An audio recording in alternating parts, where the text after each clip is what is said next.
안녕하세요. 5월 2일 아침의 묵상을 시작하겠습니다. 오늘 본문은 사도행전 2장 1절부터 13절 말씀입니다. 마띠아가 유다의 자리를 메우면서 사도의 수 12이 채워진 후에 오순절에 놀라운 일이 벌어집니다. 소위 성령의 체험을 초대교회가 하게 되는데요. 강한 바람 부는 소리 같은 것이 들리더니 혀처럼 생긴 불이 나타나 갈라져서 각 사람 위에 와 닿았고 그러자 성령이 충만해져서 그들이 알지 못하던 외국어로 말하게 되는 상황이 벌어집니다. 그 바람 소리를 듣고 몰려든 군중들은 또 자신들이 난 곳 언어로 말하는 그런 소리를 여기저기서 듣게 되자 어리둥절했다. 그런 이야기가 오늘 본문의 내용입니다. 이 사건은 바벨탑 사건을 떠올리게 하는데요. 언어가 하나이던 시절이 있었어요. 창세기 11장의 기록을 제가 잠시 읽어드리겠습니다. 1절부터 9절까지 말씀인데요. 처음에 온 세상은 하나의 동일한 언어를 사용하였다. 그런데 사람들이 동쪽으로 이동하다가 바빌로니아에 있는 한 평야에 이르러 거기 정착하게 되었다. 그들은 자 벽돌을 만들어 단단하게 굽자 하고 서로 말하며 돌 대신 벽돌을 사용하고 진흙 대신 역청을 사용하였다. 그들은 또 자 성을 건축하고 하늘에 닿을 탑을 쌓아 우리 이름을 떨치고 우리가 사방에 흩어지지 않도록 하자 하고 외쳤다. 그러나 여호와께서는 사람들이 쌓는 성과 탑을 보시려고 내려오셔서 이렇게 말씀하셨다. 저들은 한 민족이며 하나의 동일한 언어를 사용하고 있다. 그래서 저들이 이런 일을 시작하였으니 앞으로 마음만 먹으면 해내지 못할 일이 없을 것이다. 자, 우리가 가서 저들의 언어를 혼잡하게 하여 서로 알아듣지 못하게 하자. 여호와께서 그들을 온 세상에 흩어버리심으로 그들은 성 쌓던 일을 중단하였다.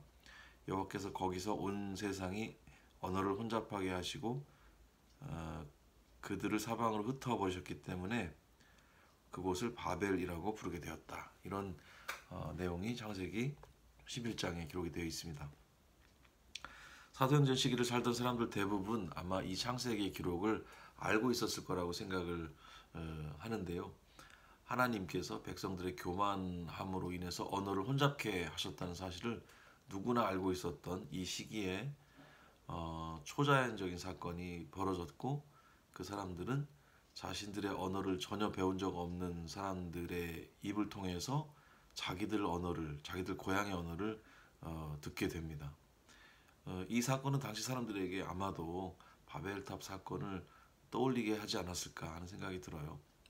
그러면서 하나님이 아니시면은 어찌 이런 상황이 벌어졌을까 생각할 수 있었을 것 같습니다. 왜냐하면 언어를 흩으셨던 분이 하나님이셨기 때문에 언어를 다시 이렇게 회복하게 하시는 분이 또 하나님이시지 않았을까 이런 생각을 자연스럽게 할 수 있었을 것 같습니다.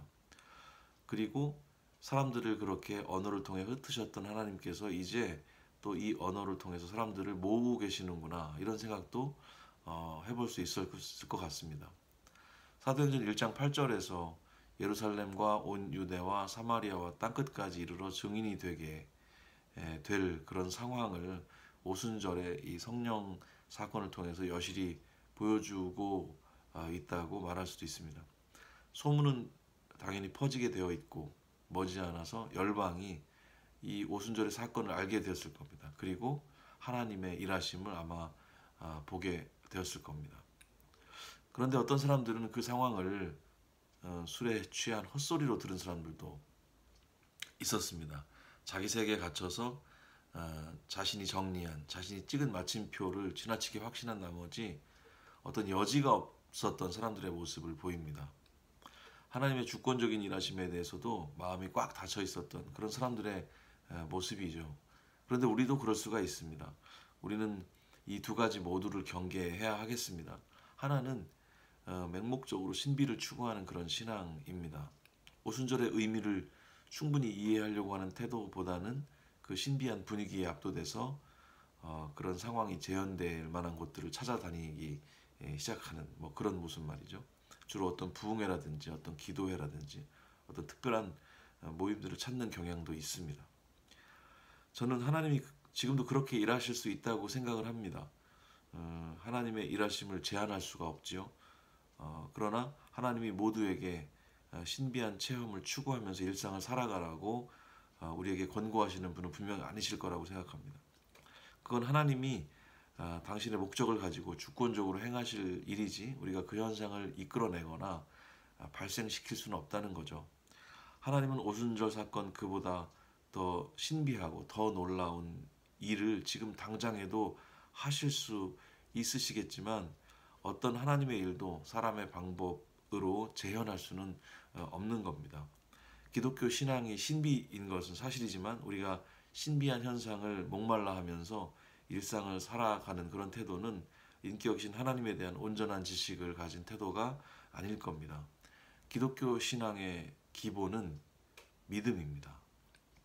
그러나 또 한 가지 우리가 생각해 봐야 할 것은 성령의 일하심을 무시하고 간과했던 사람들과 같은 그런 태도입니다. 하나님의 하시는 일을 자신의 경험 수준으로 판단하고 제한하는 그런 일이에요. 오늘 본문에 나타난 성령의 일하심보다 훨씬 더 큰 일이 사실은 예수 그리스도의 오심입니다. 그런데 많은 사람들이 예수 그리스도를 한낱 목수의 아들로 여겼었죠. 선지자가 고향에서는 높임을 받지 못한다는 언급이 이 사복음서에 다 나오는 거 알고 계실 겁니다. 그리고 예수 그리스도를 십자가에 못 박게 한 종교 지도자들도 마찬가지입니다. 자신들이 알고 있는 지식에서 성장을 멈추고 하나님의 일을 자신들의 지식 수준으로 제한한 사람들입니다. 하나님을 믿는 믿음이 아니라 자신의 믿음을 믿는 신앙의 태도라고 말할 수 있겠죠. 어쩌면 그들은 예수님이 누구신지 알았을 수 있습니다. 그러나 자신들이 이미 쌓아놓은 그 기득권을 놓치고 싶지 않아서 애써 부인한 것일 수도 있습니다. 저자만 사라지면 우리는 안녕할 수 있다라는 생각이 십자가 사건의 배경일지도 모릅니다. 우리 오순절 사건을 이해하는 바른 자세를 가지고 또 하나님의 신비로운 일하심을 기뻐하면서 그러나 신비의 본질을 놓치지 않도록 그 현상에만 열광하는 태도에 주의하면서 우리 믿음의 길을 함께 걸어가야 하겠습니다. 우리 오늘 사도행전 2장 말씀 함께 묵상하시면서 건강한 신앙 또 굳건한 신앙으로 묵묵히 또 성실하게 걸어가시는 하루 되시기를 축복합니다. 감사합니다.